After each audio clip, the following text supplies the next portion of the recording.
खुशामदीद सामीन कराम, आप सुन रहे हैं और देख रहे हैं रिफ़ा FM 102.2 रिफ़ा इंटरनेशनल यूनिवर्सिटी का कैंपस रेडियो स्टेशन। मैं हूं आपकी मेज़बान अरीबा सलीम और आपको प्रोग्राम स्टार्टअप सितारे के पहले एपिसोड में खुशामदीद कहती हूं। सामीन कराम, इस प्रोग्राम के बारे में आपको बताती चलूँ कि ये प्रोग्राम उन हुनरमंद लोगों की कहानी आपके सामने लेकर आएगा जिन्होंने अपनी क्रिएटिव सोच को या अपनी हॉबी को जो है एक बिज़नेस में कन्वर्ट किया। और इस हवाले से आज हम बात करेंगे कि किस तरह से उनकी क्या जर्नी रही, कौन सी मुश्किलात आई और इन मुश्किलात का मुकाबला करते हुए उन्होंने किस तरह से जो है अपने बिज़नेस को या अपने बिज़नेस आइडिया को एक कामयाब कारोबार में कैसे जो है वो तब्दील किया। इस हवाले से हमारी जो है एक सिलसिला जारी रहेगा। आपको बहुत सारे एंटरप्रेन्योर से मिलवाते रहेंगे हम। और आज हमारे साथ मौजूद हैं अमल ख़ान और उनसे मेरी गुफ्तगू भी हो रही थी। बहुत सारे बिजनेसेस कर रही हैं और उनकी एक जर्नी है बहुत अच्छी। इसके अलावा बहुत क्रिएटिव हैं और बाकी लोगों को भी इस हवाले से जो है वो गाइड करती हैं, उनकी मदद करती हैं कि किस तरह से बिज़नेस स्टार्ट करना है। तो शुरू करते हैं प्रोग्राम को। अस्सलाम वालेकुम। वालेकुम अस्सलाम, क्या हाल चाल है, कैसी हैं आप? मैं बिल्कुल ठीक अल्हम्दुलिल्लाह, आप कैसी हैं? मैं ठीक अल्हम्दुलिल्लाह, बिल्कुल। और आप इतने, हमारी जब ऑफर गुफ्तगू भी हो रही थी तो आपने काफ़ी अपनी चीज़ें भी शेयर की। आपसे जानना चाहूँगी कि आप जो है ना मतलब अपना तारुफ बताएं सामीन और नाज़रीन के सामने कि आपका मतलब एजुकेशनल बैकग्राउंड क्या है, कहाँ से आपका ताल्लुक़ है? मेरा नाम अमल ख़ान है और मैं इस्लामाबाद से हूँ। मेरी पूरी एजुकेशन और रहना पूरा सारी लाइफ जो है इस्लामाबाद में हुई है, लेकिन उसके बाद फिर शादी होकर मैं रावलपिंडी में शिफ्ट हुई। और उसकी वजह से कि आपको पता है रावलपिंडी एक बिज़नेस हब है, तो वो उसी चीज़ को मैंने अपनी अपॉर्चुनिटी में क्रिएट किया और वहाँ पे बहुत सारे डिफरेंट बिजनेसेस को लेके चली। सबसे पहले जब मेरी शादी हुई है ना, हम 3 बहनों की शादी एक साथ हुई है एक ही दिन। तो पहले मेरी बहनें जो है वो मुझे मेहंदी लगाती थी। अच्छा। तो जब उसके बाद मुझे लगाने वाला कोई नहीं था मेहंदी, तो फिर उसके बाद जब मैंने खुद से इस पे वर्किंग की, क्योंकि मेहंदी के बगैर लड़कियां नहीं रह सकती हैं। बिल्कुल, ठीक है जी। तो मेहंदी जब मैंने खुद लगाना शुरू की तो फिर एक जब आपकी जो प्रॉब्लम्स होती है ना वही आपका सोल्यूशन भी होती है और वही आपके बिजनेस में भी आपको हेल्प करती हैं। तो जब मेहंदी मुझे कोई अच्छी नहीं मिलती थी या केमिकल फ्री मेहंदी नहीं मिलती थी तो उसके लिए मुझे वर्किंग करनी पड़ी और तकरीबन 6 मंथ्स मैंने इसके ऊपर वर्किंग करके अपनी मेहंदी लॉन्च की। और माशाल्लाह अब मेरी मेहंदी, लोग कहते हैं ना कि आपको एक बिजनेस ऐसा बनाना चाहिए जो आपका, जिस पे आपको खुद मेहनत ना करनी पड़े और वो एक साइड बिजनेस चलता रहे आपका। तो ये मेरा मेहंदी का बिजनेस ऐसा है कि जो मेरा साइड वाइज चल रहा है। अगर मैं उसके ऊपर वर्किंग नहीं भी कर रही ना तो जो मेरे रेगुलर कस्टमर्स हैं सालों पुराने, वो आके मुझे खुद ईद पे कह देते हैं आप मुझे मेहंदी भिजवा दें। मतलब मुझे उसके लिए कोई प्रमोशन नहीं करनी पड़ती, कुछ भी नहीं करना पड़ता। मेरे पुराने कस्टमर खुद आके मुझसे मांग लेते हैं। पूरा साल आपको मेरे पास मेहंदी मिल जाएगी और मेहंदी में हमारे पास डिफरेंट कलर्स मौजूद हैं, क्योंकि कई दफ़ा ऐसा होता है आप मेहंदी लगाते हैं और उसका रंग नहीं आता। हाँ, और रंग भी नहीं आता, दूसरा रिएक्शन भी हो जाता है। बिल्कुल। तो मैं कलर की और केमिकल की मनी बैक गारंटी देती हूँ। तो उसमें ये होता है। और कई दफा ऐसे लोग होते हैं जिनको ब्राउन कलर पसंद होता है, कुछ को लाल ज्यादा पसंद होता है। तो हमारे पास हर किसी के लिए ऑप्शन है कि अगर आपको कोई भी मेहंदी चाहिए, जिस तरह का आपको कलर चाहिए, जो आउटकम चाहिए वही मिलेगा, गारंटेड रिजल्ट होंगे। तो इस वजह से आप लोग परेशान नहीं हो सकते, क्योंकि फिर लोगों के कलर नहीं आता तो फिर ससुराल वालों की जो है ना वो आ जाती है कि आपकी सास प्यार नहीं करती है। बिल्कुल। तो इस तरह की चीजें हो जाती हैं। तो वो चीजें जो है ना हम उनको भी ओवरकम कर लेते हैं। इसके बाद कोविड के टाइम में बहुत सारे बिजनेसेस जो है ना वो बंद हुए, लेकिन बहुत सारे बिजनेसेस स्टार्ट भी हुए और बहुत सारे आइडियाज ने नया जन्म लिया। जो ऑनलाइन बिजनेस था वो कोविड के टाइम में सबसे ज्यादा फ्लरिश किया, लेकिन उसी टाइम में लोगों ने जो है ना वो ऑनलाइन बिजनेस को गलत तरीके से भी इस्तेमाल किया कि जो फ्रॉडलेंट्स थे उन्होंने जो है ना वो ऑनलाइन बिजनेस को सहारा बनाया।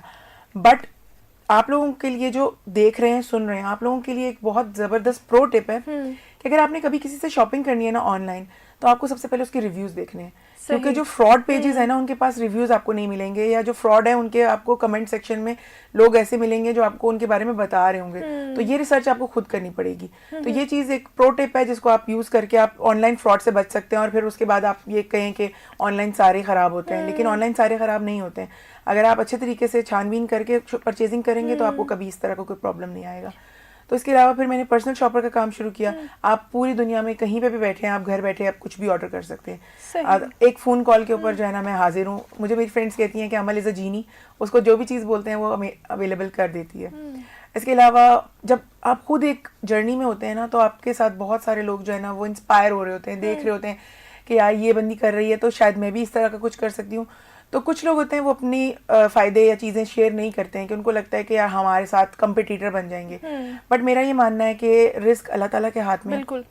तो कोई आपसे छीन नहीं सकता या कोई आपके हिस्से का रिस्क नहीं ले जा सकता।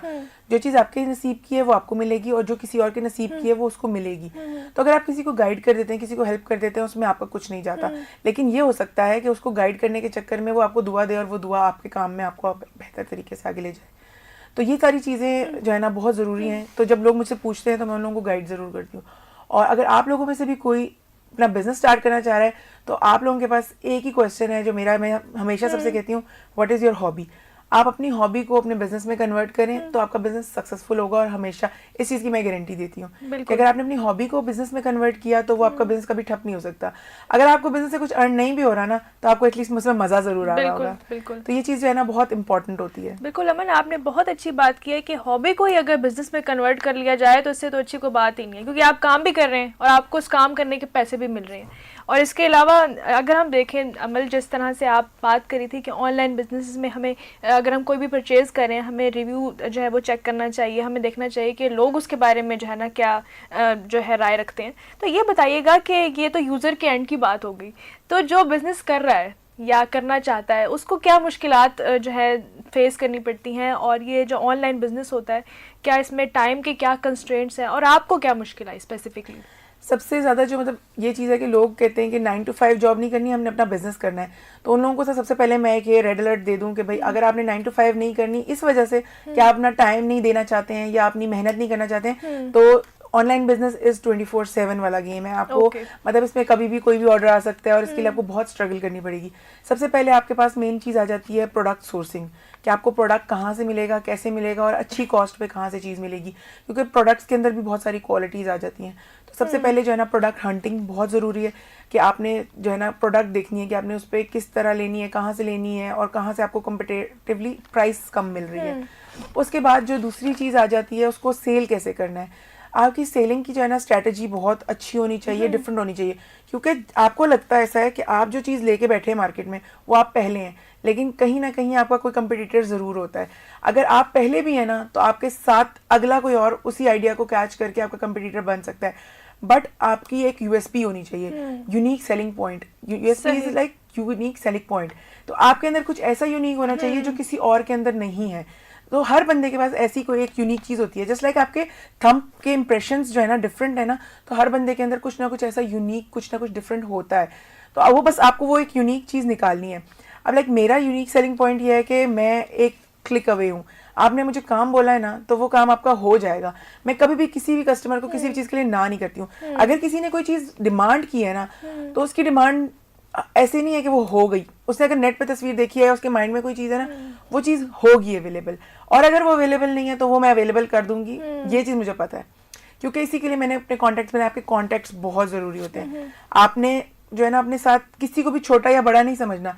कई दफ़ा मुझे ऐसे ऑर्डर्स भी मिले हैं कि जो हमारे जो गली मोहल्ले के छोटे जो लोग होते हैं ना, आपके जैसे अगर जो कूड़ा उठाने वाले हैं या आपके गली में कोई ऐसे शॉपकीपर्स हैं, उनका इंटरेक्शन भी बहुत सारे लोगों के साथ होता है। वही आपको रेफर कर देते हैं, वर्ड ऑफ माउथ के थ्रू आपको जो है ना कस्टमर मिल जाते हैं। तो इस तरह आपने कभी किसी को छोटा बड़ा नहीं समझना, और आपके कॉन्टैक्ट्स इसलिए बहुत ज़रूरी होते हैं, क्योंकि देखिए आप कहीं नहीं पहुंच रहे लेकिन लोग आपके काम को इधर उधर पहुंचा सकते हैं। बिल्कुल। तो ये चीज़ बहुत ज़रूरी होती है, आपने किसी भी कॉन्टैक्ट को छोटा बड़ा नहीं जानना।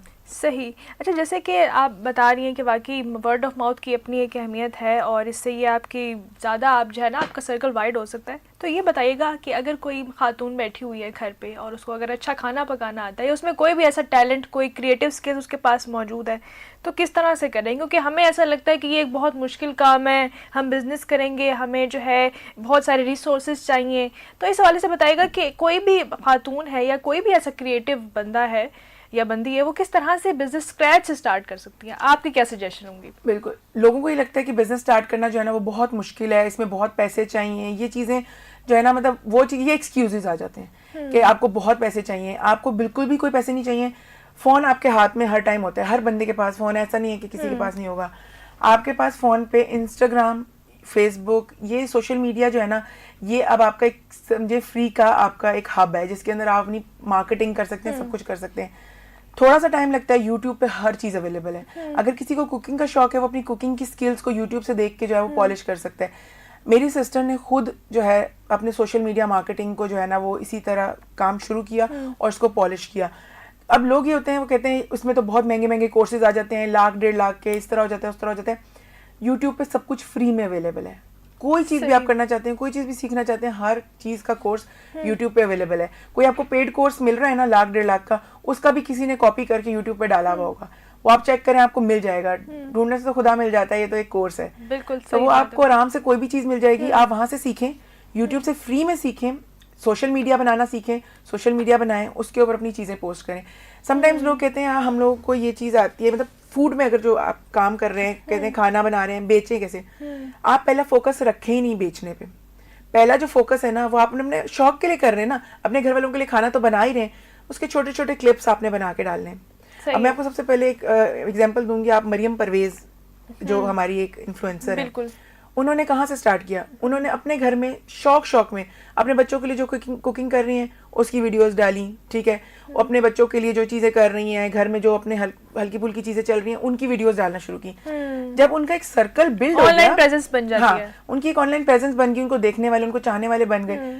जब उन्होंने पहले बिजनेस नहीं किया, उन्होंने पहले अपनी प्रेजेंस बनाई, उसके बाद जब उनके चाहने वाले बन गए, उनकी एक टीम बन गई, उनको पता है कि यार लोग मुझे सुन रहे हैं, मुझे ट्रस्ट कर रहे हैं, उसके बाद उन्होंने अपनी प्रोडक्ट लॉन्च किया और उसके बाद उनकी प्रोडक्ट महीनों में क्या दिनों में सोल्ड आउट हुई है। मतलब उनका वेयर हाउस खाली हो गया। तो ये चीज़ है कि आपने पहले अपनी वर्थ बनानी है, उसके बाद आपका नाम बिकेगा, आपने जो चीज़ भी बेचनी है ना वो बिकेगी। तो इसी तरह ये है कि मैंने पहले अपनी इस पर वर्किंग की, अपनी वर्थ बनाई, उसके बाद अब मैं किसी को, मतलब मेरे जो जानने वाले वो कहते हैं इसको तो मट्टी भी दो ना तो ये मट्टी भी बेच देगी, क्योंकि लोग ट्रस्ट करते हैं। और ट्रस्ट जो है ना वो बड़ी मुश्किलों से बनता है, टूटने में 1 मिनट लगता है, लेकिन बनता बहुत मुश्किलों से है। तो इसलिए आपने जब भी अगर ऑनलाइन बिजनेस करना है ना, अगर आपको कहीं कम फायदा भी हो रहा है या कोई नुकसान भी हो रहा है ना, तो आप अपना नुकसान कर लें, लेकिन जो है ना अगले बंदे के ऊपर जो है ना अपना ट्रस्ट जरूर बनाएं, क्योंकि ट्रस्ट के बगैर जो है आप नहीं कर सकते कुछ भी। ट्रस्ट बहुत ज़रूरी है। बिल्कुल। और जो भी ऑनलाइन बिजनेस कर रहे हैं, आई थिंक क्वालिटी भी बहुत मैटर करती है कि क्वालिटी आप क्या डिलीवर कर रहे हैं, आप यूज़र के एंड पे आप जो चीज़ डिलीवर कर रहे हैं, आप उसको, उसके जो ट्रस्ट को ब्रेक ना होना, जिस तरह से अमल बात भी कर रही हैं, तो वो भी बहुत एक ज़रूरी चीज़ है कि जब आप इतनी आप हाइप क्रिएट कर रहे हैं, आप वीडियोज़ बना रहे हैं, आप सोशल मीडिया पर प्रेजेंस बना रहे हैं, तो आई थिंक आपको वो क्वालिटी भी इंश्योर करनी चाहिए। अच्छा ये बताइएगा अमल, क्योंकि आपका ऐसी ख़वातीन से भी आपका ताल्लुक़ रहा होगा, तो कोई ऐसी मोटिवेशनल स्टोरी या किस तरह से ख़वातीन फैमिली के साथ जो है बिज़नेस को मैनेज कर रहे थे? क्योंकि मैंने अक्सर सुना है कि जब ख़वातीन की अगर शादी हो जाती है, बच्चे हो जाते हैं, तो वो कहती हैं कि मेरे पास टाइम नहीं है, मैं किस तरह से मैनेज करूँगी, तो उनके लिए आपका क्या मैसेज होगा? मेरे पास ऐसी बहुत सारी एग्जाम्पल्स हैं जो अपने बच्चों के साथ, अपनी फैमिली के साथ चीज़ों को मैनेज कर रही हैं। और ये चीज़ हमारी एक पूरी टीम है वर्किंग वुमेन फोर्स के नाम से। अच्छा। जो मेरी फ्रेंड ने यहाँ पे रावलपिंडी में स्टार्ट की थी, उसको काम करते हुए 1 ईयर हो गए, अब वो हो गई है शिफ्ट कराची में। अब वो कराची में इसकी जो है टीम लीड कर रही हैं और मैं यहाँ रावलपिंडी इस्लामाबाद में उसको देख रही हूँ। तो जो वर्किंग वुमेन फोर्स है ना, उसके अंदर वो मतलब अपनी फैमिली के साथ, बच्चों के साथ इस चीज़ को लेके चल रही हैं। मतलब उनका एक 2 साल का बेटा है और एक अभी तकरीबन 3-4 महीने का बेटा है, तो वो उनके साथ भी मिलके काम करें। इसके अलावा मेरी सिस्टर हैं, वो उनके 4 बेटे हैं और साथ वो जॉइंट फैमिली में रहती हैं, वो अपने काम को लेके चल रही हैं। तो ये चीज़ जो है ना, अगर कोई कहता है कि हम बच्चों के साथ, फैमिली के साथ मैनेज नहीं कर सकते, तो ये एक एक्सक्यूज़ है सिर्फ। वो अपने काम को मैनेज कर सकते हैं, टाइम मैनेज कर सकते हैं, थोड़ी सी आपकी नींद ही सेक्रीफाइस होगी, थोड़ा सा आपका टाइम सेक्रीफाइस होगा, बट आप इसको कर सकते हैं। तो ये चीज़ सिर्फ एक्सक्यूजेज में आ जाती है, अगर कोई करना चाहें तो वो कर सकते हैं। बिल्कुल। अच्छा ये तो आपने सारी वो मोटिवेशनल बातें हो गई। जब आपने ये स्टार्ट किया अपने बिजनेस या आपका इरादा हुआ, तो क्या आपको भी कभी ऐसा लगा कि मैंने गलती किया या मुझे नहीं करना चाहिए था? ऐसे कौन से लो पॉइंट्स थे, ताकि सामिन और नाज़रीन के लिए भी एक मोटिवेशन की ये स्टोरी बने कि आपको कब लगा या आपको मुश्किलात क्या क्या फेस आई इस सफ़र में? मुश्किलात मतलब जब मुझे लोग इंटरनेट पे देखते हैं, वो लोग देखते हैं हंसती मुस्कुराती एक अच्छी लड़की है, बिल्कुल। लेकिन कई दफ़ा ऐसा होता है कि आप लोगों को नहीं पता, हम जब रास्ते में जा रहे होते हैं ना किसी पॉइंट पे पहुंचने के लिए, हम रास्ते में भी रो रहे हो सकते हैं, हम घर में भी बैठे हुए रो सकते हैं। मेरा मतलब ये चीज़ बहुत है, जब मैं थक जाती हूँ ना तो मुझे रोना आ जाता है। जब मैं अपने काम से थक जाती हूँ तो मुझे रोना जरूर आता है। और एक रोना जरूर, मतलब आपकी वो कमजोरी नहीं है, रोना जो है ना वो आपका एक बॉडी को जो है ना वो रीबूट हो रहा होता है आपका सिस्टम। तो रो के मैं जो है ना वो अपने आप को दोबारा से स्ट्रॉन्ग फील करती हूँ। तो ये नहीं है कि मैं हमेशा हंसती मुस्कुराती रहती हूँ और खुश रहती हूँ, क्योंकि बहुत सारे जो है ना मुश्किल टाइम भी मैंने देखे हैं। जो मेरी सबसे टफ मेरा एक प्रोजेक्ट था, मुझे 12 ऑर्डर्स मिले थे, एक ब्राइड्समेड ऑर्डर था, एक जैसे कपड़े बनाने थे और ये इंटरनेशनल ऑर्डर था। ये मेरा सबसे बड़ा प्रोजेक्ट था और सबसे पहला बड़ा प्रोजेक्ट था। उसके बाद तो मैंने माशाल्लाह बहुत बड़े प्रोजेक्ट्स किए हैं। तो उसमें मुझे ये था कि उस टाइम पे मेरी मदर हॉस्पिटलाइज थी, कोविड से उनको जो है ना वो अफेक्टेड थी। तो पहले उनकी डेथ हुई है और उन्हीं की डेथ के 5 डेज बाद मेरे फादर की डेथ हुई है। 5 डेज के गैप में दोनों की डेथ हुई कोविड से। और उसी टाइम पे मेरा ये ऑर्डर चल रहा था, बट क्लाइंट को नहीं पता कि मैं किस चीज़ में सफ़र कर रही हूँ। लेकिन और क्लाइंट का भी कोई कसूर नहीं है, उन्होंने भी आगे कमिटमेंट की हुई है, क्योंकि मैं लोगों के लिए जब काम करती हूँ तो उन्होंने भी आगे कमिटमेंट की हुई होती है, तो मैं उस चीज़ को सफ़र नहीं करने दे सकती थी।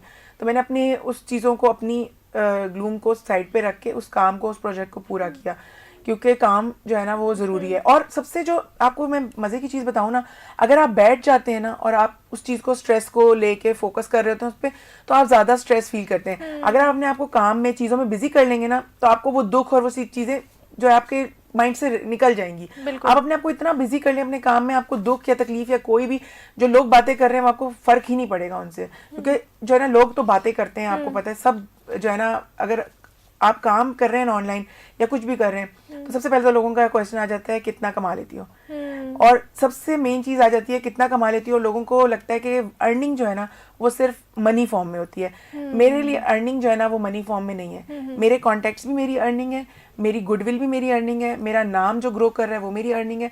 ये सारी चीज़ें मैं अर्निंग में शुमार करती हूँ। तो जब लोग मुझसे पूछते हैं ना कि कितना कमाया या क्या किया, तो मुझे वो चीज़, उसको मैं एक्सप्लेन नहीं कर सकती, क्योंकि जब लोग कहते हैं ना कितना कमाया, तो मैं उनको नंबर्स में नहीं बता सकती कि मैंने कितना कमाया। अब जैसे कि हमने रमज़ान में अभी स्ट्रीट फूड फेस्टिवल हुआ है, वहाँ पे हमने एक पूरा नया बिजनेस स्टार्ट किया, जिसको प्यास मिटाओ के नाम से हमने स्टार्ट किया। उसमें हम जूसेस पे फोकस किया था। तो अगर आप उसको आप बजटिंग करें, सारी चीज़ें देखें, तो हमें न्यूमेरिकल फॉर्म में आपके सामने लॉस होगा। आप देखें तो उसका हम लॉस दिखाएंगे। लेकिन अगर आप उसका मुझसे आप पूछेंगे कि आपको उसमें क्या बेनिफिट हुआ, मुझे इस पूरे जर्नी में बहुत सारे अच्छे इन्फ्लुएंसर्स मिले, अच्छे कॉन्टैक्ट्स बने, इसके अलावा एक नया एक्सपीरियंस मिला। एक्सपीरियंस बहुत बड़ी आपकी दौलत होती है। उसमें हमें पता चला कि हमने क्या करना है, क्या नहीं करना आगे फ्यूचर के लिए। तो ये सारी अर्निंग है जिसको लोग काउंट नहीं करते हैं। तो ये चीज़ें जो है ना ये बहुत ज़रूरी होती हैं। तो इस चीज़ पर फोकस बहुत ज़रूरी होता है। इसके अलावा आपके जो लॉस है ना वो आपका एक्सपीरियंस होता है। आप जब तक लॉस नहीं होगा ना, आप तब तक सीखेंगे नहीं। अगर आप एक रेस में जीतते चले जा रहे हैं, तो आपको पता ही नहीं है कि अगर बीच में अगर कोई हर्डल आएगी या कोई परेशानी आएगी, तो वो कैसे उसको आपने ओवरकम करना है। तो ये जो छोटे छोटे लॉसेस होते हैं ना, ये आपको स्ट्रांग बनाते हैं और एक्सपीरियंस देते हैं। कई दफ़ा हम एक छोटे से प्रोजेक्ट में कोई अच्छा लॉस हो जाएगा ना, तो वो हमें होगा कि यार ये तो बहुत मुश्किल होगी हमारे लिए। लेकिन कई दफ़ा अल्लाह ताला आपको प्रिपेयर कर रहा होता है किसी बड़े प्रोजेक्ट के लिए। छोटे प्रोजेक्ट में लॉस हो जाता है, लेकिन बड़े प्रोजेक्ट के लिए जो है ना आप लोग प्रिपेयर होते हैं कि आपने ये गलती दोबारा नहीं करनी। तो ये चीज़ें बहुत इंपॉर्टेंट होती हैं। लॉस जो है ना वो बहुत ज़रूरी होता है। हमेशा सक्सेस जो है वो ज़रूरी नहीं होती है। बिल्कुल। और आपकी स्टोरी काफ़ी मोटिवेशनल है, क्योंकि आपने बताया कि काफ़ी अप्स एंड डाउन से आपको भी गुजरना पड़ा, और सुनने वालों के लिए भी यही मैसेज है कि हम एक चीज़ को समझ रहे होते हैं कि बहुत आसान है, लेकिन आपको ये चीज़ जहन में रखनी चाहिए कि जहाँ पर आप कारोबार अपना शुरू करने जा रहे हैं, आपका स्टार्टअप है, और आप क्रिएटिव कोई अपनी हॉबी को कन्वर्ट करना चाह रहे हैं बिज़नेस में, तो वो आपको मुश्किलात का भी सामना करना पड़ सकता है। उसके लिए भी इंसान को जो है तैयार होना चाहिए। और स्पेसिफिकली जो ऑनलाइन बिज़नेस कर रहे हैं उसमें डिलीवर करने का एक प्रेशर भी होता है, एक ज़िम्मेदारी भी होती है। जिस तरह से अमल ने बताया कि वो किस तरह से मुश्किल उनका टाइम था, उस दौरान भी उन्होंने वो चीज़ें उसी तरह से डिलीवर की, और क्वालिटी एश्योरेंस भी बहुत ज़रूरी है। अच्छा अमल, ये बताइएगा कि आजकल के दौर में अगर कोई बिज़नेस स्टार्ट करना चाह रहा है और उसके पास अगर रिसोर्स कम है, आप क्या सजेस्ट करेंगे कि वो फिज़िकल बिज़नेस की तरफ जाए या अपनी ऑनलाइन प्रेजेंस को ही ज़्यादा फोकस करे? सबसे मेन चीज़ है ना, ऑनलाइन तो बहुत ज़रूरी है आजकल। अगर आपका फिजिकल बिजनेस है और ऑनलाइन नहीं है ना, तो मैं समझती हूँ कि आप फेलियर हैं। ठीक है, कि कितने सारे ऐसे बिजनेसेस हैं जो यहाँ पे मार्केट में बैठे हुए बिजनेसेस हैं, लेकिन उनकी ऑनलाइन प्रेजेंस नहीं है। अगर आपकी ऑनलाइन प्रेजेंस नहीं है ना, तो आप सिर्फ उस अपने एरिया तक सीमित हैं। आप उसी एरिया के अंदर ही बैठे हुए हैं और आप वहाँ से आगे नहीं बढ़ सकते। मतलब आप एक कुएं का मेंढक हैं उस तक। लेकिन अगर आप ऑनलाइन हैं तो आप पूरी दुनिया तक पहुंचे हुए हैं। अगर कई दफ़ा ऐसा होता है, जैसे अगर आप एक राजा बाज़ार की एग्जांपल ले लीजिए। राजा बाज़ार के अंदर एक छोटी सी गली में, तंग गली में अगर कोई एक वेंडर बैठा हुआ है, वो हमें नहीं पता। लेकिन कई दफ़ा अगर आप जैसे ऑनलाइन, अब आपने देखा होगा यूट्यूब पे उनकी वीडियोज़ आ रही हैं, सब चीज़ें, तो अगर कोई बंदा बाहर से भी आ रहा है ना, तो वो उसकी दुकान तक पहुंच जाएगा। ये है ऑनलाइन की पावर। ऑनलाइन जो है ना वो बहुत ज़रूरी है। आपने अपनी प्रेजेंस ऑनलाइन बनानी है कि कभी आपका परचेजिंग का मतलब कस्टमर नहीं भी है ना, तो कभी ना कभी उसको आपकी कहीं ना कहीं ज़रूरत पड़ सकती है, और वो आपको किसी ना किसी को रेफर कर सकता है। इसलिए ऑनलाइन जो है प्रेजेंस है वो बहुत ज़्यादा ज़रूरी है। और जो लोग कहते हैं कि सरमाया नहीं है या पैसे नहीं है बिजनेस स्टार्ट करने के लिए, मैंने आपको यही चीज़ बताई है कि छोटे से लेवल से भी स्टार्ट हो सकता है। मतलब एक बड़ा सा दरख्त तो फ़ौरन नहीं बनता ना, एक बीज ही होता है। और एक जो चीज़ सबसे मेन है, आपको आपके थ्रू लोगों तक पहुंचाऊंगी, बहुत सारी लेडीज़, बहुत सारे लोग ऐसे हैं जो कहते हैं हमें कोई ज़रूरत नहीं है, बिजनेस करने की। हमारे हस्बैंड बहुत अच्छा कमाते हैं, हमारे फादर बहुत अच्छा कमाते हैं, हम बहुत एक वेल ऑफ फैमिली से हैं, तो हमें कोई ज़रूरत नहीं है। देखिए अल्लाह ताला का निज़ाम ऐसा है कि आप कभी भी आपकी फैमिली में कभी भी लाइफ में कोई डाउनफॉल आ सकता है, जरूरत पड़ सकती तो है। लोग कहते हैं अच्छा ठीक है, कभी ऐसा ज़रूरत पड़ी, कोई वक्त आया ना तो हम तब देखेंगे। मैं ये कहती हूँ कि अगर आपको कभी ज़रूरत पड़ी फल खाने की तो उसी टाइम आप बीज लगा के, दरख्त लगा के और वो चीज़ नहीं कर सकते हैं। उससे पहले आप छोटा सा एक साइड पे बीज लगा के दरख्त अपना ग्रो करते रहें, उसकी छांव में बैठे रहें, आपको कोई मसला नहीं है। अगर कभी मुश्किल वक्त आया तो आप उससे फल तोड़ के खा सकते हैं, लेकिन अगर मुश्किल टाइम आया और उस टाइम पे आपको चीज़ की ज़रूरत हुई और वो ना हुई तो फिर बहुत मुश्किल हो जाएगी। तो ये चीज़ जो है ना, मतलब जो लोग कहते हैं ना कि हमें ज़रूरत नहीं है, तो आपको ज़रूरत नहीं भी है ना तो आप एक साइड में अपना एक छोटा सा बिजनेस चला सकते हैं। अभी आपके पास रिसोर्सेज हैं, आपके पास सपोर्ट है, आपके पास इकोनॉमिकल सपोर्ट भी होगी, तो उससे आप अपना बिजनेस खड़ा कर सकते हैं। जिस टाइम पे कुछ भी नहीं होगा उस टाइम पे आपको बिजनेस ग्रो करना बहुत मुश्किल लगेगा। बिल्कुल, और आप बिल्कुल सही कह रही हैं कि अपनी जो भी हॉबी है उसको बिज़नेस में कन्वर्ट किया जा सकता है। काफ़ी लोग जो है वो शायद सुस्ती की वजह से या वैसे ही उनकी एक सोच बनी होती है कि हम बिज़नेस क्यों करें, हमें इसकी ज़रूरत नहीं है, लेकिन ये ज़रूरी है ऑफ कोर्स पर्सनल ग्रोथ के लिए भी, और अपने टैलेंट को डिस्कवर कर सकते हैं। अमल, आप बता रही थी कि आपके काफ़ी सारे जो है ना बिज़नेस हैं, आपकी वैरायटी है। एक तो आपने मेहंदी का जिस तरह आपने जिक्र किया कि वो आपने स्टार्ट किया था, प्रोग्राम के आगाज़ में आपने बताया, और आप बता रही थी कि आपका प्यास मिटाओ भी एक वो प्रोजेक्ट था, तो उस हवाले से वो डिटेल से बताइएगा। और दूसरा ये कि इन्फ्लुएंसर्स का भी आप जिक्र करी थी, तो आजकल जो है इन्फ्लुएंसर्स क्या रोल अदा कर रहे हैं बिजनेस को प्रमोट करने में? अच्छा, मेरे जो डिफरेंट बिजनेसेस हैं, एक तो मैंने आपको बता दिया मेहंदी का बिजनेस है, इसके अलावा मैं एज अ पर्सनल शॉपर काम करती हूँ कि आप पूरी दुनिया में कहीं से भी आप कॉल करके मुझे किसी भी चीज़ का ऑर्डर कर सकते हैं, मैं आप लोगों के लिए शॉपिंग करूँगी। क्योंकि कई लोग दफ़ा ऐसा होता है, लोग पाकिस्तान में भी है ना, तो उनके पास घर से निकलने का टाइम नहीं है, फैमिली की मसरूफियात हैं, कोई ऐसी चीज़ें, या कुछ ऐसे लोग हैं जो राजा बाज़ार के अंदर नहीं जा सकते या अंदरून मार्केट में नहीं जा सकते, या कुछ चीज़ें उनको नहीं पता कि कहाँ मिलेंगी, तो वो मुझे कांटेक्ट करते हैं और मैं उन लोगों को चीज़ें उनके घर पे प्रोवाइड करती हूँ। इसके अलावा गिफ्ट बास्केट्स होती हैं ईद पे और किसी इवेंट पे, बर्थडेज पे लोगों को चाहिए होती हैं, मैं वो प्रोवाइड करती हूँ। इसके अलावा मैंने डिफरेंट एंटरप्रेन्योर्स की हेल्प करना शुरू की, जिसके लिए लोग पेमेंट्स लेते हैं, पैसे लेते हैं उनको हेल्प करने के लिए, बट मैं ये फ्री ऑफ कॉस्ट करती हूँ, मैं लोगों की हेल्प फ्री करती हूँ, क्योंकि उसका मुझे होता है कि जो उसके बदले में मुझे दुआएं मिलेंगी वही मेरा एसेट है। उसके बाद मैंने इन्फ्लुएंसर के तौर पे भी काम करना शुरू किया। इन्फ्लुएंसर मार्केटिंग जो है ना वो बहुत ज़्यादा ज़रूरी है, क्योंकि देखें आप अपने बिजनेस को बहुत कम लोगों तक पहुंचा सकते हैं। जो इन्फ्लुएंसर्स ऑलरेडी इंस्टाग्राम पे अपनी वर्थ के लिए, अपने नाम के लिए काम कर रहे हैं, वो जब आपकी वीडियो डालते हैं तो उनके मिलियंस में फॉलोअर्स हैं, उनकी वीडियोस बहुत सारे लोग देख रहे हैं, रीच बढ़ जाती है, तो रीच आपकी बढ़ जाती है, आपका ब्रांड जो है ना बहुत सारे लोगों तक पहुंच रहा होता है। तो कुछ लोगों को लगता है कि इन्फ्लुएंसर मार्केटिंग जो है ना ये एक वेस्ट ऑफ मनी है, इसमें हम नहीं देंगे, तो इसमें जो वेस्ट आ जाता है ना वो आ जाता है आपकी नीश के ऊपर। कई दफ़ा ऐसा होता है कि आपका प्रोडक्ट है मेकअप ब्यूटी, आप उसका पीआर पैकेज भेज रहे हैं आप इन्फ्लुएंसर को जो फूड का काम कर रहे हैं, तो जो फूड के कस्टमर है वो आपके उसको इतना फोकस नहीं करेगा, बट आपका जो फूड का कस्टमर भी है वो ब्यूटी को तो देखेगा ही देखेगा, क्योंकि देखें ब्यूटी के प्रोडक्ट्स तो सबको ही चाहिए। तो आपने बस देखना है कि किस इन्फ्लुएंसर की रीच बहुत ज़्यादा है, और सबसे जो मेन पॉइंट है आजकल आपको पता है फॉलोअर्स जो है ना वो बाय किए जा सकते हैं, तो आपने किसी के भी सिर्फ फॉलोअर्स को नहीं देखना, आपने उनके रील्स पे जाके उनकी रीच चेक करनी है कि उनकी अगर उनके फॉलोअर्स 40,000 50,000 हैं और अगर उनकी वीडियो पे व्यूज़ ही सिर्फ 1000 2000 या 200 व्यूज़ आ रहे हैं, तो उसका मतलब है उनके सारे फॉलोअर्स फेक हैं, उन्होंने पैसे दे के उनको बाय किया हुआ है, तो उसका फ़ायदा नहीं है। वो जो ऊपर उनका नंबर दिख रहा है ना वो उन इन्फ्लुएंसर के लिए तो फायदेमंद है, उस नंबर को देख के ब्रांड उनको पीआर पैकेजेस भेज देंगे, लेकिन जो ब्रांड उनको पीआर पैकेज भेज रहा है उसके लिए उसका फ़ायदा नहीं है, कि जब तक उनकी प्रोडक्ट की रीच ही नहीं है। तो कई दफ़ा ऐसा होता है कि थोड़ी सी एक्सपेंसिव पड़ जाती है आपको इन्फ्लुएंसर मार्केटिंग, लेकिन उसका फ़ायदा आपको बहुत होता है। क्योंकि मैंने फर्स्ट टाइम जो अपना पीआर पैकेज भेजा था तब मेरे 57 फॉलोअर्स थे इंस्टाग्राम पे, और मेरे पहले पीआर पैकेज के बाद मेरे फॉलोअर्स 6000 प्लस हो गए थे। तो ये चीज़ बहुत ज़रूरी है इन्फ्लुएंसर मार्केटिंग, लेकिन उसके लिए आपको वाइजली चूज करना पड़ेगा कि इन्फ्लुएंसर कौन सा आपके लिए फ़ायदेमंद है, कौन सा नहीं। तो इसमें यानी कि नीश को भी जो है सेलेक्ट करना और उसके मुताबिक ही इन्फ्लुएंसर्स को इंगेज करना, ये ज़रूरी चीज़ है। बिल्कुल। अच्छा, ये बताइएगा कि जिस तरह से आप बता रही हैं कि इन्फ्लुएंसर्स जो है इनको, हाँ नीश वगैरह ये तो आपने बताई है, ये बताइएगा कि ऑनलाइन बिजनेस कोई भी स्टार्ट कर रहा है, आपने बहुत सारी ऐसे टिप्स एंड ट्रिक्स भी बताई हैं कि हमें जो है ऑनलाइन बिजनेस किस तरह स्टार्ट करना है, हम जो यूट्यूब से सीख सकते हैं। अक्सर ऐसा होता है कि बहुत सारे लोग बिज़नेस स्टार्ट करते हैं लेकिन कुछ अर्सा करते हैं फिर डिमोटिवेट हो जाते हैं, तो उनके लिए आप क्या कहेंगी? बहुत अर्सा यही होता है, डिमोटिवेट जो हो जाते हैं ना वो इसलिए हो जाते हैं कि उनको फ़ायदा नहीं मिल रहा होता, और दूसरी चीज़ ये कि वो ही बात आ जाती है कि वो ऐसा बिजनेस स्टार्ट कर रहे होते हैं कि जिसमें उनका शौक नहीं है। तो अगर आप अपने शौक को करेंगे ना, तो मैंने आपको वही चीज़ बताई है कि आपने फोकस रखना है अपने शौक के ऊपर। अर्निंग के ऊपर आपने जो है ना वो फोकस रखना ही नहीं है। आपने जो है ना सिर्फ अपना फोकस रखना है कि यार मैं तो अपना शौक फॉलो कर रहा हूँ, मैं अपने शौक के लिए कर रहा हूँ। मैंने भी अपने मेहंदी का जब काम शुरू किया तो मैं अपने शौक के लिए कर रही थी, उसमें मेरी अर्निंग का मेरा फोकस था ही नहीं। लेकिन अर्निंग इवेंचुअली आ गई क्योंकि वो मैं अपने शौक के ऊपर फोकस कर रही थी, मैं उस पर डेडिकेटेड थी।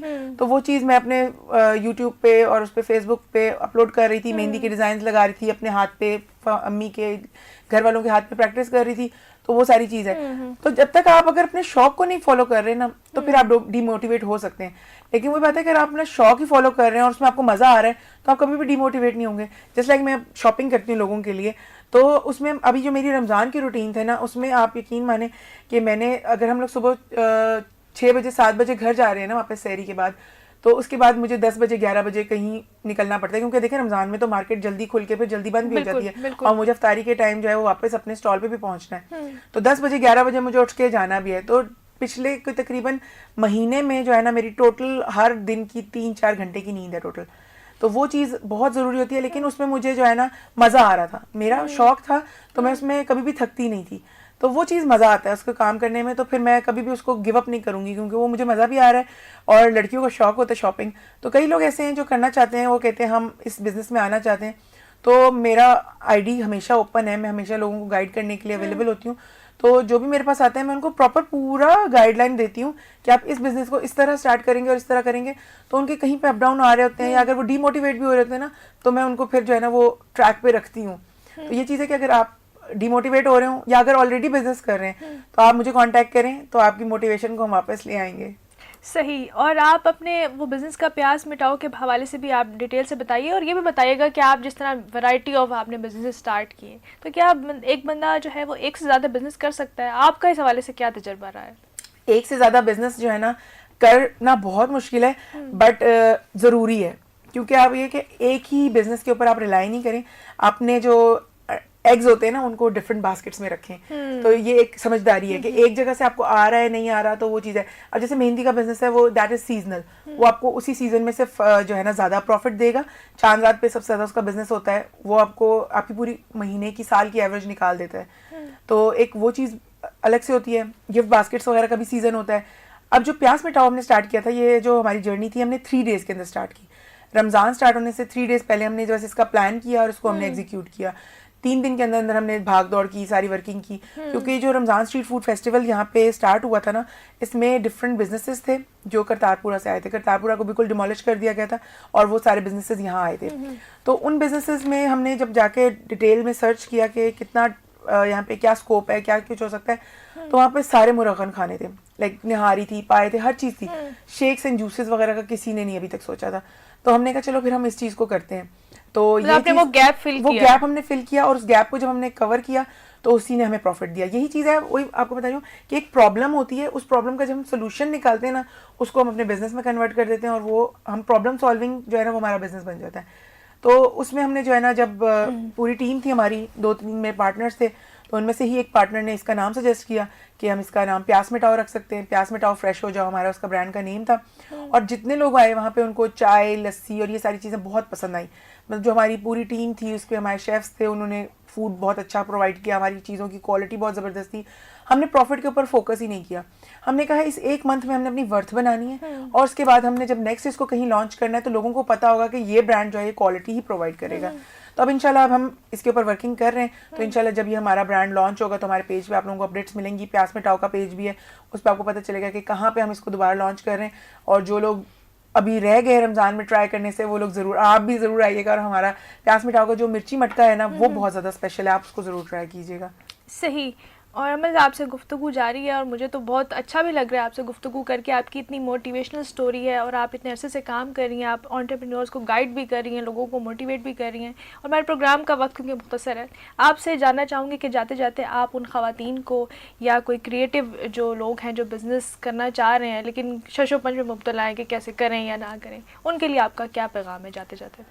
मैं जो लोग करना चाह रहे हैं ना, उन लोगों के लिए जो है ना वो एक ही पैगाम है कि आप लोग अगर करना चाह रहे हैं ना, तो आज कल परसों ये चीज़ नहीं सोचें। अभी से अगर आप मेरी वीडियो देख रहे हैं और आपने अभी डिसाइड कर लिया है तो बस अभी से ही इस पे वर्किंग शुरू कर दें। बस ये वीडियो खत्म होगी या आपका ये ऑडियो खत्म होगी, उसके बाद आपने जो है ना अपना पेज के ऊपर वर्किंग शुरू कर देनी है। सबसे पहले आपने देखना है कि क्या फोकस करना है, किस नीश पे करना है। इसमें मेहनत ही नहीं है, सिंपल सा क्वेश्चन है, what is your hobby. Simple सा क्वेश्चन है, आपके अपने हॉबी क्या है उसको अपने बिजनेस में कन्वर्ट कर देना है। और अगर आपको समझ नहीं आ रही, आप मुझे कांटेक्ट करें, मैं आप लोगों को बताऊंगी कि अपनी हॉबी को कैसे बिजनेस में कन्वर्ट कर सकते हैं। तो स्टार्ट करना थोड़ा सा मुश्किल है लेकिन नामुमकिन नहीं है, और इसके अंदर I am always available to help you. हमेशा आपको गाइड करने के लिए अवेलेबल हूँ। तो आपको कभी भी किसी चीज़ की ज़रूरत है, किसी हेल्प की, गाइड की, तो आप मुझे कॉन्टैक्ट कर सकते हैं। थैंक यू सो मच अमल, आपके वक्त का और आपसे बहुत अच्छी गुफ्तगू रही। उम्मीद करती हूँ कि सुनने वालों और देखने वालों को भी आज बिज़नेस के हवाले से जो है बहुत सारी टिप्स एंड ट्रिक्स का पता चला होगा। ये एक मुश्किल जर्नी होती है, ऑफ कोर्स इसमें बहुत सारे अप्स एंड डाउन्स भी आते हैं, जिस तरह से अमल ने अपनी जर्नी का भी जो है जिक्र किया कि उनको भी काफ़ी मुश्किलात आई, लेकिन इन मुश्किलात को आप जो है इन सब मुश्किलात से गुजरते हुए जब आप अपने बिज़नेस आइडिया को एक कामयाब कारोबार में कन्वर्ट करते हैं तो उसकी खुशी अलग होती है।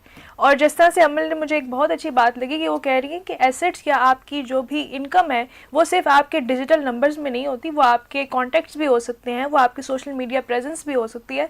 तो सिर्फ अगर हम एक मनी को ही अगर हम फोकस बनाकर बिजनेस करेंगे तो हमारे लिए कामयाब होना ज़रा मुश्किल होगा।